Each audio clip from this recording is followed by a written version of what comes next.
You are one decision away from changing your life. And you have to accept that. You're one new meeting, one new relationship, one new contact, one new action, one new decision away from shifting your life from where it is right now to a totally different place. Decisions shape our destiny when they're backed up by some massive ass action. But you can't take the action if you don't decide. People avoid being desperate. Think of the fact they come here tonight and they're down. They're not where they want to be financially. Their relationships aren't what they want. Maybe they're in a desperate place, and you might think that's a negative thing. But when you're in a desperate place, you take the best actions. Desperation is a great place to be. Those of you that are achieving, one of the reasons the achievement is slowed down is you've allowed yourself to feel less desperate. You're strong enough, and your life is worth whatever you have to go through to get past this addiction. Whatever you have to do. This dream you got, whatever you want to do, will it be easy to just run out there and do it? No. Will it happen overnight? No. Will it be a struggle? Yes.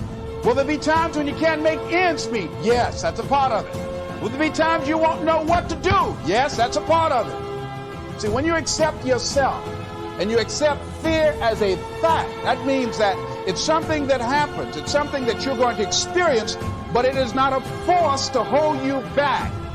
It doesn't have any special power other than that you give it. So you accept the fact that you are afraid, and then you move on anyhow. You move on past it, and you do whatever you've got to do. And one of the things that you've got to do is you've got to watch your inner conversation and discipline your thinking and your imagination, because if you don't, your mind will take you on a wild trip.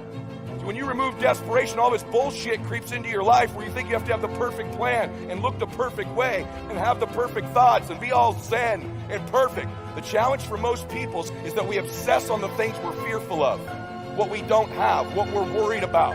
And then we end up possessing those things over and over again rather than programming ourselves to become obsessed with what we want, what our dreams are, what we believe we deserve. When we become obsessed about those things, long term, we end up possessing those things.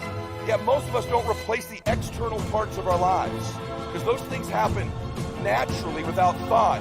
The external results of our life, in order to replace ourselves with the next best version, requires intention, requires obsession, requires desperation. So it's not unnatural to change.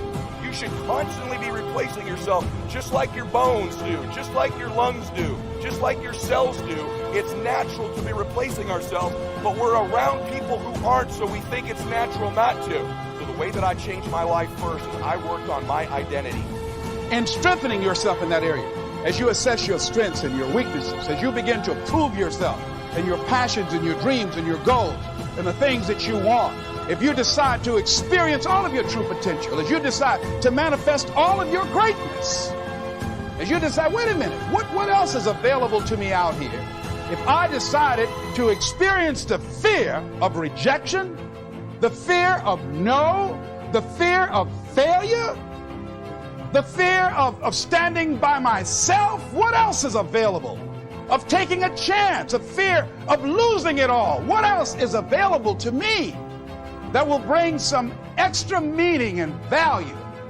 The fear of people not liking me. You know how many people do things they don't want to do because they want everybody to like them? Everybody's not going to like you. No, it's just not that kind of world. But you know, there are a lot of people who won't take positions on issues, who won't take a stand for things they believe in, who won't speak up for themselves because they don't want to make anybody mad. Your identity is the thoughts, concepts, and beliefs that you hold to be most true about yourself. Here's how it works. This is how life works. But winning is about 75% psychology, about 25% mechanics. If you can't get the psychology part right, you can do all the actions perfectly. And you've proven this to yourself several times and still not produce the results you want. Here's why. Your identity is like a thermostat setting for your entire life. You have a thermostat setting for your relationships, for your faith, for your money, for your wellness, for your body, for your spirituality. So you can't get out over your skis. You can't exceed your identity long term. It'll never happen. This is why people's lives yo-yo up and down, because they always work on the external mechanics and not the internal identity of their lives. And this governs your happiness, your peace, your fitness, your money, all of it.